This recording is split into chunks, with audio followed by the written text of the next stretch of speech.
আলোচনাটা শুরু করি আমরা। ওই গুহাবাসী কারা, কি তাদের পরিচয়, কেন গুহায় আশ্রয় নিয়েছিল? জালেম এক বাদশা ছিল যার নাম বাদশা দাকিয়ানুস, মূর্তি পূজারী, অগ্নি পূজারী।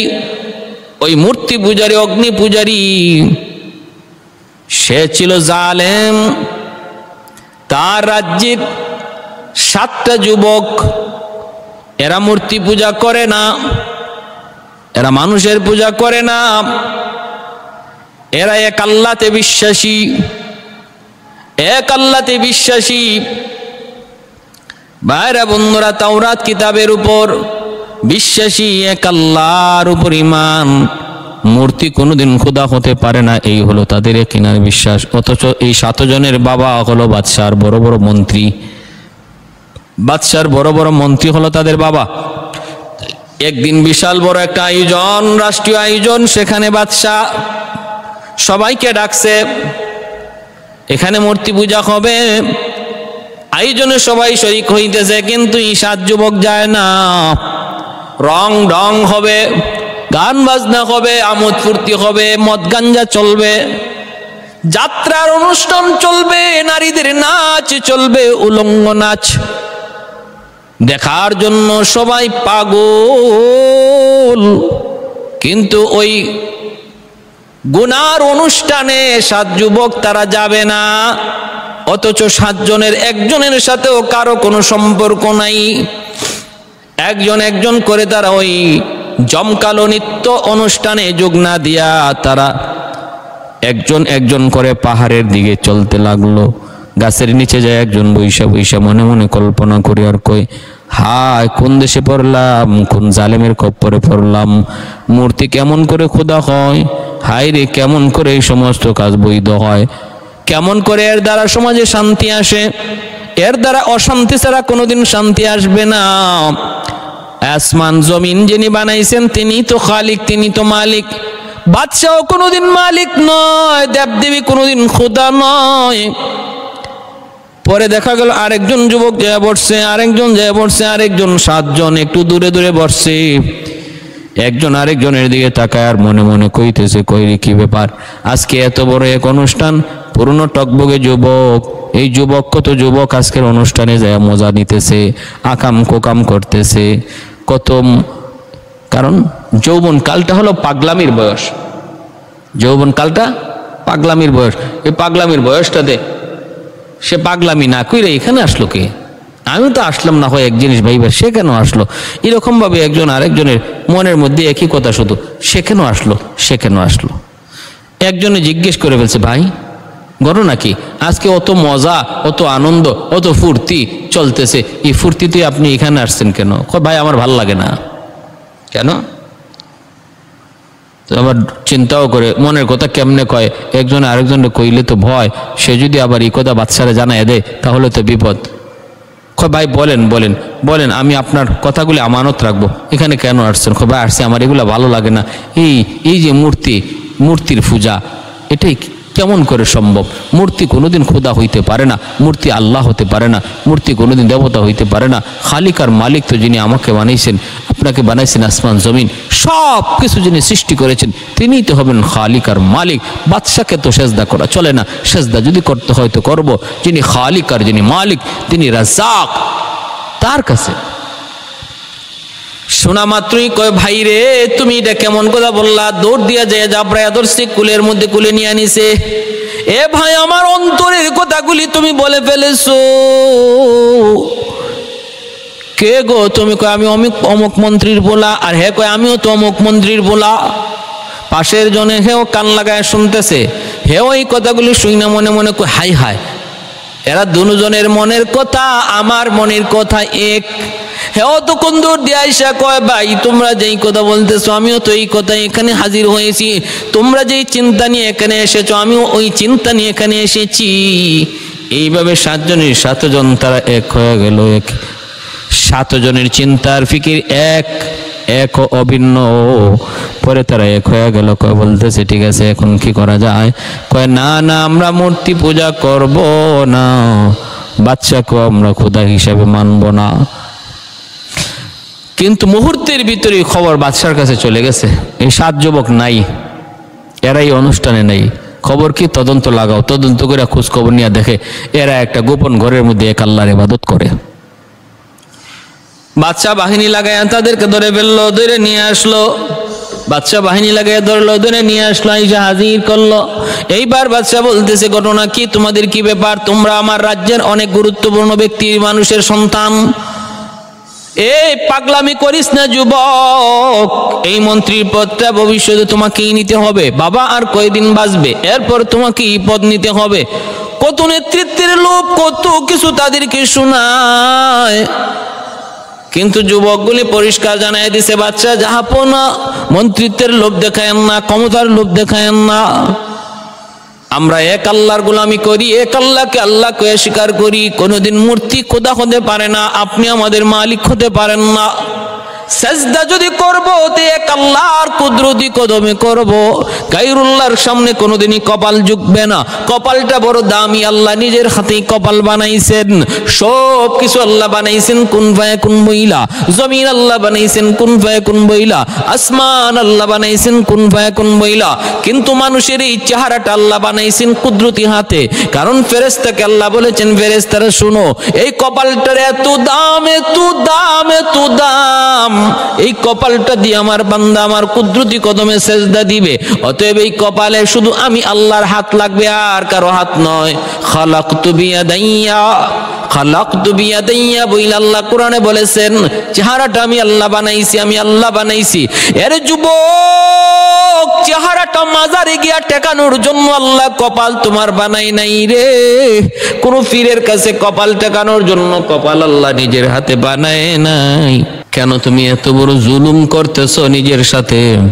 মাজারে যাওয়া বন্ধ করো, মাজারে সেজদা দেওয়া বন্ধ করো, শিরিক হবে, শিরিক হবে।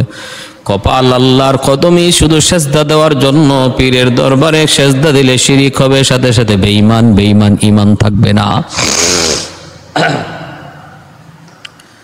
7 জন যুবক তাদের ঈমানের দাবি, ঈমানের নূর প্রকাশ করে দিল। ঈমান এমন এক সূর্যের আলোর চেয়ে পাওয়ারফুল আলো, যে আলো কোনো দিন চাপায় রাখা যায় না, গোপন রাখা যায় না। ঈমান এমন এক পাওয়ারফুল আলো, সূর্যের আলোর চেয়ে 1000 গুণ বেশি পাওয়ার। সূর্যের আলোটাই যদি আটকায় রাখার কোনো ক্ষমতা কারো থাকে না, ঈমানের আলো আটকায় রাখবে কেমন করে?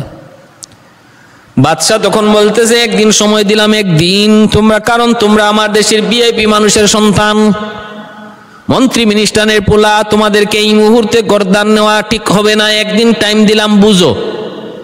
আর তোমরা আমার দেশের সম্পদ, যুবকরা হলো দেশের সম্পদ, দেশের সম্পদ। যুবক হলো সমাজের সম্পদ, দেশের সম্পদ।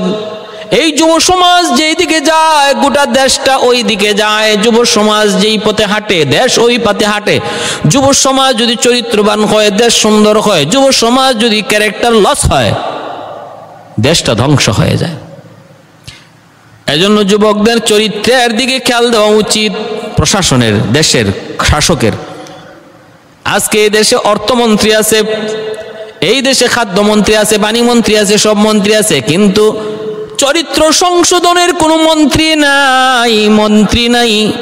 যেই চরিত্রের দ্বারা, যেই চরিত্র সুন্দর করার দ্বারা একটা যুবক আদর্শ যুবক একটা সমাজকে আদর্শ সমাজ বানায়। সব ধ্বংস হয়ে যাক কিছুই না, কিন্তু চরিত্র ধ্বংস হলে সব শেষ। Health is loss, something is loss, wealth is loss, something is loss, but character is loss, everything is loss. Character is loss, everything is loss. স্বাস্থ্য নষ্ট হয়েছে, কমই নষ্ট হয়েছে। ধন সম্পদ নষ্ট হয়েছে, কমই নষ্ট হয়েছে। কিন্তু যদি কারো চরিত্র নষ্ট হয়ে যায়, সব নষ্ট হয়ে যায়, কিছুই থাকে না। ভাইয়ের আমার, এজন্য ওই যুবক পরিষ্কার, ওই যুবকদেরকে একটু সুযোগ দিছে বাদশা। একটা দিন টাইম দিলাম, কারণ তোমরা আমার দেশের সম্পদ, তোমাদেরকে নিয়ে আমার বহুত স্বপ্ন। তোমরা একটা দিন টাইম দিলাম, তোমরা দেখো, ফিরে আসো, তাহলে তোমাদেরকে তোমাদের গুরুত্বপূর্ণ দায়িত্ব বুঝিয়ে দেওয়া হবে। ফিরে আসো। 7 জন যুবক তারা পরামর্শে বসে গেল, এখন কি করা যায়? এই 7 যুবক তখন পরামর্শ করে, না না, আমরা বাদশার কাছে ধরা দিতে পারি না। যদি বাদশার কাছে ধরা দেই তাহলে এতে কিন্তু আমাদেরকে মূর্তি পূজা করতে বাধ্য করবে, আর যদি আমরা এখানে থাকি তাহলেও আমাদেরকে হত্যা করে ফেলবে। অতএব আমরা ইমানের খাতিরে দেশ ত্যাগ করব, হিজরত করব। ইমান বাঁচানোর জন্য মা ছাড়বো, বাবা ছাড়বো, সন্তান সন্ততি বিবি বাচ্চা সব ছেড়ে দিতে পারি, ইমানের জন্য দেশ ছেড়ে দিতে পারি, কিন্তু না, ইমান ছাড়বো না। কারণ একজন মুমিনের কাছে দুনিয়ার সব কিছুর চেয়ে তার ইমানের দাম বেশি, ঠিক না? মুমিনের কাছে সব কিছুর চেয়ে তার ইমানের দাম বেশি। তামাম দুনিয়ার সমস্ত সম্পদ যদি এক পাল্লায় রেখে দেওয়া হয় আর ইমানদারের ইমানকে এক পাল্লায় রাখা হয়, ইমানের পাল্লা বাড়ি হয়ে যাবে, নিঃসন্দেহে বাড়ি হয়ে যাবে। অতএব যুবকগুলি জানায় দিছে, না না, আমাদেরকে আপনি যত যা কিছুই করেন আমরা কিন্তু ইমান ছাড়বো না। অতএব আমরা এখানেও থাকবো না, আমরা চলে যাব। বাদশাকে না জানায়া গোপনে গোপনে তারা পরামর্শ করলো, তারা হিজরত করবে। রাতের আধারে তারা যুবক 7 জন বের হয়ে গেল। কয়জন? কয় 7 জন যুবক তারা বের হয়ে গেল। রাতের আধারে হিজরত করবে, দেশ ছেড়ে দিবে, এলাকা ছেড়ে দিবে, তবু ইমান ছাড়বে না। এর মুসলমান, আজকে সামান্য টাকার বিনিময়ে, অর্থের লোভে, বাড়ির লোভে, গাড়ির লোভে তুমি তোমার ইমান বিক্রি করে দিতেছো। উত্তরবঙ্গের দিকে তাকালে দেখা যায় কিছু মানুষ শুধু অল্প টাকার কারণে খ্রিস্টান হয়ে যায়। খ্রিস্টান মিশনারিরা ঘর বানায় দেওয়ার সুবাদে মুসলমানদের খ্রিস্টান বানাইতেছে। অভাবে পড়ে অনেক মুসলমান খ্রিস্টান হয়ে যাচ্ছে রে আমার ভাই। এ মুসলিম যুবক, তোমার কাছে ওদের অনেক চাওয়া আছে, পাওনা আছে, আল্লাহর কাছে জবাব দিতে আছে। ওদের পাশে একটু দাঁড়াও। বিত্তশালী সম্পদশালী মুসলমান ভাইয়েরা উত্তরবঙ্গের গরিব মানুষগুলার কাছে একটু পাশে দাঁড়াও। যারা অল্প টাকার কারণে ইমান দিয়ে দিচ্ছে তাদেরকে যা বাঁচাও, সহযোগিতার হাত বাড়াও, অভাবের পাশে তাদের পাশে দাঁড়াও। সম্পদ আল্লাহ কেন দিছে? হাসরের মাঠে আল্লাহ তোমার কাছ থেকে জবাব চাইব। আমি আল্লাহ সম্পদ দিছিলাম, এই সম্পদ দিয়ে কি করছো? আল্লাহর কাছে কি জবাব দিব আমার ভাইরা? এজন্য বলি, 7 জন যুবক সন্ধ্যার টাইমে রওনা দিয়ে দিছে। ভাইরা যাইতেছে একজনে একটা কুকুর পালতো, ওর কুকুরটা ওর সাথে রওনা দিয়ে দিছে। 7 জন চিন্তায় পড়ে গেল, ঘটনা কি? কুকুর কেন আমাদের সাথে? কিরে ভাই, তোর কুকুররা তুই সরা। যতই পিটায় কুকুর নড়ে না। পিটাইলো, কুকুর আবার চলে আসে। এবার কুকুর আওয়াজ দিয়ে কয়, মালিক, ও আসমানের মালিক, তুমি আমাকে একটু সুযোগ দিবানি, আমার জবানটা একটু দিবানি, কথা বলবো। আল্লাহ পাক মুহূর্তের ভিতরে কুকুরের জবান আল্লাহ খুলে দিলেন। যে কুকুরের নাম ছিল কিতমির। কুকুরের জবান আল্লাহ খুলে দিলেন। এই শক্তি আল্লাহর আছেনি না নাই? আল্লাহ চাইলে কুকুরের জবান আল্লাহ দিতে পারেনি না পারে না? অবশ্যই পারে। শুধু কুকুর না, গাছের জবানও আল্লাহ খুলে দিতে পারে। এই ক্ষমতা আল্লাহর আছে। আল্লাহ যে মানুষকে কথা বলার শক্তি দেয়, আল্লাহ চাইলে ওই মানুষের জবান আল্লাহ মুহূর্তে কেড়ে নিতে পারে। যে গাছ থেকে আল্লাহ জবান দেয় নাই, মুহূর্তের ভিতরে তারে আল্লাহ জবান দিতেও পারে। ওয়া হুয়া আলা কুল্লি শাইইন কাদির। সকল কিছুর উপর আমার আল্লাহর ক্ষমতা। খালি আল্লাহ পাক ক্ষমতা দিছে। দেখেন একটা ঘটনা, হযরত মূসা আলাইহিস সালাম, তিনি তো কালিমুল্লাহ, তিনি একদিন আল্লাহ পাক রব্বুল আলামিনের কাছে একটা আবদার করলেন, মালিক আল্লাহ পাক রব্বুল আলামিনের কাছে যে প্রশ্নটা করলেন, ওই প্রশ্নের জবাবে আল্লাহ বলতেছেন, মূসা, রিজিক আমি আল্লাহ কেমনে পৌঁছাই, কিভাবে পৌঁছাই, তা যদি তোমার ভালো করে জানতে হয়, আমি আল্লাহর কুদরত মায়ের পেটে একটা মরা সন্তানকে, অবুঝ সন্তানকে খাদ্য আমি আল্লাহ কেমনে পৌঁছাই? দেখতে হলে পাথর দিয়ে পাথরে আঘাত, লাঠি দিয়ে পাথরে আঘাত করো। তিনি লাঠি দিয়ে পাথরে আঘাত করছেন, পাথরটা ফেটে গেল, আরেকটা পাথর বের হলো। আল্লাহ বলেন আবার আঘাত করো, আবার পাথরটা ফেটে গেল, আরেকটা পাথর বের হলো, আবার আঘাত করো, আর পাথরটা ফেটে গেল, আরেকটা পাথর বের হলো। আবার আঘাত করে দেখেন ওই এর ভিতর থেকে একটা ছোট্ট পোকা বের হয়েছে, এবং ওই পোকাটার মুখে একটা সবুজ ঘাস, তার রিজিক। মুসা আলাইহিস সালাম সুবহানাল্লাহ বলে সেজদায় পড়ে গেলেন, আল্লাহ পাথরের ভিতরে পোকাটা বাঁচলো কেমন করে, আর এই পোকার মুখে খাদ্য গেল কেমন করে? আল্লাহ পাকের সেজদায় পড়ে শুকরিয়া আদায় করেন। শুধু ওই পোকাটা শুধু বের হয়েছে তা না, পোকাটা মুসা নবীর সাথে কথাও বলছে। মুসা নবী জিজ্ঞেস করেন কেমন করে এটা সম্ভব? পোকা জবাব দেয় সুবহানা মাইয়ারানি ওয়া ইয়ালামু মাকানি ওয়া ইয়ারযুকুনি। আমি ওই আল্লাহর প্রশংসা করি যিনি আমাকে এই পাথরের ভিতরে দেখেন, যিনি আমার অবস্থান সম্পর্কেও জানেন, যিনি আমাকে রিজিক দেন। আমি ওই আল্লাহর প্রশংসা করি, ওই সত্তার প্রশংসা করি। এজন্য আল্লাহ পাক রব্বুল আলামিন যা চায় আল্লাহ তা পারে, কিন্তু আল্লাহ কুদরত সব সময় আল্লাহ দেখায় না, মাঝে মাঝে আল্লাহ দেখায়। কুকুরের জবান আল্লাহ খুলে দিল, কুকুর ডাক দিয়া বলতেছে ও আমার ভাইরা রে, মালিকেরা রে, আমাকে যতই পিটাও যতই মারো আমি আর ফিরত যাব না। তোমরা যে উদ্দেশ্যে হিজরত করো আমিও ওই উদ্দেশ্যেই হিজরত করতে চাই। যেই দেশে আমার এক আল্লাহকে, আল্লাহর গোলামি চলে না, যেই দেশে মূর্তি পূজা চলে, যেই দেশের বাদশা মূর্তি পূজা করে নিজের খোদা কয়ে দাবি করে, ওই দেশে আমিও থাকতে চাই না।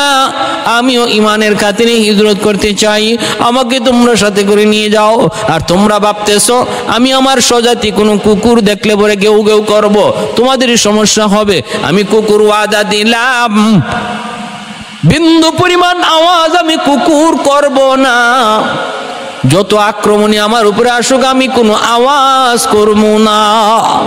কুকুরটা এই কথা বলার পর তারা রাজি হয়ে গেল, ঠিক আছে চলো, ঠিক আছে চলো। কুকুরকে আর মারল না, কুকুরটাও তাদের সাথে হয়ে গেল। ফর্সা হয়ে যাচ্ছে, একটু পরে সূর্য উঠে যাবে। তারা পরামর্শ নিল এখন তাড়াতাড়ি আমাদের কোনো গুহায় ঢোকা দরকার, কারণ যদি ফর্সা হয়ে যায় বাচ্চার লোকেরা আমাদের তালাশে বের হয়ে গেছে, অবশ্যই ওরা পেয়ে যাবে আমাদেরকে, গুহায় আশ্রয় নেওয়া লাগবে।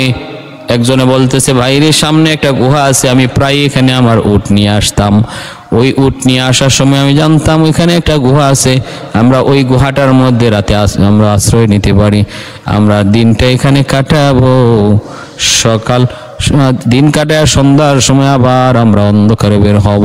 তারা ওই গুহার ভিতরে যায় ঢুকলো, আর গুহার মুখটার মধ্যে কুকুরটা পাটা ছড়াইয়া পাহারাদার হইয়া বসে রইল। কুকুরটা পাহারাদার, পা ছড়াইয়া বসে আছে, আর 7 জন যুবক ভিতরে ঢুকছে গুহার ভিতরে। ঢুকা তারা মাল সামানা রাইখা তারা একটু বিশ্রাম নিতেছে। আল্লাহ পাক রব্বুল আলামিন বিশ্রামের জন্য এই 7 জন যুবককে আল্লাহ ঘুম পাড়াইয়া দিছে, আর কুকুরও আল্লাহ পাক ঘুম পাড়াইয়া দিছে। তারা ঘুমাইছে তো ঘুমাইছে, 1 দিন 2 দিন 3 দিন, 1 বছর 2 বছর 3 বছর না, 309 বৎসর আল্লাহ এক ঘুমে তাদেরকে কাটাইয়া দিছে। সুবহানাল্লাহি মিন যালিক। আমার ভাইরা বন্ধুরা, 1 দিন 2 দিন নয়, 309 বছর আল্লাহ ঘুম পাড়ায় দিলেন। শুধু ঘুমায় ছিল এমন নয়, সূর্যটাকে আল্লাহ পাক রব্বুল আলামিন এমন ভাবে যাতায়াত করাইছেন যেন তাদের ঘুমে ডিস্টার্ব না হয়। কুকুরটা পর্যন্ত গুহার পাশে এমন ভাবে পাহারাদার হয়ে বসে আছি, আল্লাহ তাদেরকে ঘুম পাড়াইছেন। ঠিক পবিত্র কোরআনের সূরা কাহফের মধ্যে আল্লাহ বলেন, বন্ধু আমি ওদেরকে ঘুম পাড়াইছি, কিন্তু মানুষ দেখলে মনে করবে এরা জাগ্রত, মূলত ওরা ঘুমন্ত। চোখগুলা এইভাবে চায়া রইছে, দেখলে ওদেরকে ভয় লাগবে। তুমিও যদি দেখো ভয়ে তুমি পালাইবা। ভাইয়েরা বন্ধুরা, জন্য বলতেছি ওইদিকে বাদশার জালিম বাদশার গুপ্তচর তাদেরকে তালাশ করার জন্য খুঁজতে খুঁজতে গুহার পাশ পর্যন্ত চলে এসেছে। কিন্তু ভাইরা ওই গুহার পাশে আইসা যখন কুকুরের দিকে তাকাইছে আর ওই যুবকদের দিকে তাকাইছে, ভয়ে পালায়া গেছে, ভয়ে পালায়া গেছে, আর ফিরে আসে নাই, ভয়ে পালায়া গেছে। আল্লাহ পাক এক ঘুমে 309 বছর ঘুম পাড়ানোর পর আল্লাহদেরকে ঘুম থেকে জাগাইছেন। ঘুম থেকে ওঠার পর তাদের ভিতরে শুরু হয়ে গেছে কে কতদূর সময় তারা ঘুমাইছে। একজনে কয় মনে কয় একদিন, আর একজনে কয় মনে হয় একদিনের অর্ধেক দিন। বড়জন কয় আমির সাহেব কয় ঝগড়া করে কোনো লাভ নাই, এইগুলা নিয়ে ঝগড়া করার কোনো প্রয়োজন নাই, চলো এক কাজ করো, প্রচন্ড ক্ষুধা লাগছে, কিছু পয়সা দিয়ে ওরে পাঠাও বাজারে, তুই বাজারে যা যায় কিছু খাবার নিয়ে আয়, কিন্তু সাবধানে যাবি, কারণ জালেম বাদশার লোক যদি পায় তাহলে ধরে ফেলবি, চতুর্দিকে খেয়াল করে তুই যাবি। পেশে পয়সা নিয়ে রওনা দিছে বাজারের দিকে। এই দিকে বাইরে 309 বৎসর দীর্ঘ টাইম পার হওয়ার কারণে বাদশাহ দাকিয়ানুসের আমল শেষ, ওই জালেমের বাদশার আমল শেষ, আরো এক বাদশার আমল শেষ, আরো এক বাদশার আমল শেষ। বর্তমানে ওই এলাকার বাদশাহ হলো মুসলমান, মানুষজনও মুসলমান, সবাই এক আল্লাহতে বিশ্বাসী। রাস্তাঘাটের পরিবর্তন, দোকানপাটের পরিবর্তন, মানুষের সুরত লেবাসের পরিবর্তন। লোকটা ওই যুবক যখন গুহা থেকে ওই পয়সা নিয়ে বের হয়েছে, রাস্তাঘাট চিনে না, এত পরিবর্তন কেমন করে? মানুষের চেহারা সুরতের পরিবর্তন। সামনের দিকে আগায় আগায় আগায় দোকানের পাশে গেল, যে যখন রুটি কিনলো, কিনে যখন পয়সাটা দিল, দোকানদার পয়সাটা হাতে নিয়ে কই মিয়া এই পয়সা কোন আমলের, এটা কোন আমলের পয়সা, এটা তো এখনকার পয়সা নয়, তুমি কে কোত্থেকে আসছ? আর পাশের দোকানদার সে কয় দেখি পয়সাটা দেখি, সেও পয়সাটা নিয়ে গেল। তাকায় দেখে 300 বছর আগের বাদশা দাকিয়ানুস জালেম বাদশার ছবি আছে ওই পয়সার মধ্যে। আওয়াজ উঠে গেল, বাজারের মানুষজন জমা হয়ে গেল, কিরে ভাই কি হয়েছে তোমার? এই পয়সাটা তো 300 বছর আগের, কে তুমি? তোমার কাছে এই পয়সা কেমন করে আসলো? যুবক তখন অবাক হয়ে গেছে, সে বলতেছে ঘটনা কি? কয় কি আমরা ঘুমাইলাম ওই দিন, আজকে কয় 300 বছর আগের পয়সা, তাহলে কতদিন ঘুমাইলাম? মালিক তুমি কতদিন ঘুম পাড়াইছো গো? তুমি বুঝি আমাদেরকে 300 বছর ঘুম পাড়ায় রাখছো? মানুষজনের কাছে ঘটনা জানা ছিল। 7 জন যুবক জালেম বাদশার জুলুম থেকে বাঁচার জন্য ইমানের খাতিরে তারা হিজরত করেছিল, এই খবর মানুষেরা জানতো। মুসলমানেরা কয় তুমি কি সেই 7 যুবকের এক যুবক? বলে হ, আমি তো সেই 7 যুবক। তাহলে কতদিন? কয় 300 বৎসর কেটে গেছি। আল্লাহু আকবার কয় যুবক ভয় নাই, আমরা এখন সব মুসলমান। জালেমের আমল শেষ, আমাদের বাদশাহ মুসলমান। সাথে সাথে বাদশার কাছে খবর গেল। ভাইরা ওইদিকে এই বাদশার আমলে কিছু মানুষ মৃত্যুর পর পুনরায় জীবিত হতে হবে, এই কথার উপরে আজকাল তুলেছিল প্রশ্ন, সন্দেহ ছিল তাদের। আল্লাহ তাদের সন্দেহের জবাব দিলেন। ওই যুবকদেরকে আবার ঘুম থেকে জাগাইয়া 309 বছর পরে বাদশাহ ওই মানুষগুলাকে নিয়ে হাজির। যুবকের কাছে আসলো, পরিচয় জানলো, তারপরে বাদশাহ সহমন্ত্রী পরিষদ ওই গুহার কাছে আসলো। আইসা গুহার পাশে ওরা দাঁড়ায় রয়েছে। যুবক আমাকে ভিতরে একটু যাইতে দাও, আমি যাই একটু দেখি, তাদেরকে জানাই, তারপরে আসি। যুবক পাহাড়ের ভিতরে যে ঢুকলো, দুইকে যখন জানাইল, রে ভাই আমরা 1 দিন 2 দিন আর 3 দিন নয়, আমরা ঘুমাইছিলাম 309 বৎসর। বর্তমানে শাসন চলছে মুসলমান বাদশাহ, সাজদায় পড়ে গেছে। কোন কোন তাফসিরে এসেছে আল্লাহ পাক ওই সময় তাদেরকে স্বাভাবিক মৃত্যু দিয়ে দিছেন। আর ওই মুসলমান বাদশাহ তাদের স্মরণে গুহার পাশে একটা বড় বিশাল মসজিদ বানায় রাখছি। হ্যাঁ, বিশাল বড় একটা মসজিদ বানায় রাখছে। ভাইরা, এই হলো সূরা কাহাফের এই ঘটনাটা। আল্লাহ পাক রব্বুল আলামিন গুহার মধ্যে এই 7 জন যুবক যারা গুহায় আশ্রয় নিয়েছিল, এই 7 যুবকের ঘটনা। বাকি 2 প্রশ্ন করেছিল।